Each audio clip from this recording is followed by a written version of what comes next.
The top 03 bowlers of all time. 1. Wasim Akram-Pak, a fast left-handed bowler, the Sultan of Swing, took over 400 Test wickets and holds the record for amount of wickets in ODIs, 502, and List A cricket, 881.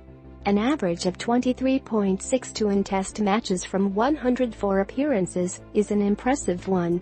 He is only one of 3 bowlers to record 2 hat-tricks in Test cricket, and only one of 3 to have achieved the same feat in ODI cricket. 2. Courtney Walsh, win, bowling over 5,000 Test match overs and taking over 500 Test match wickets. Walsh was a fast right-handed bowler.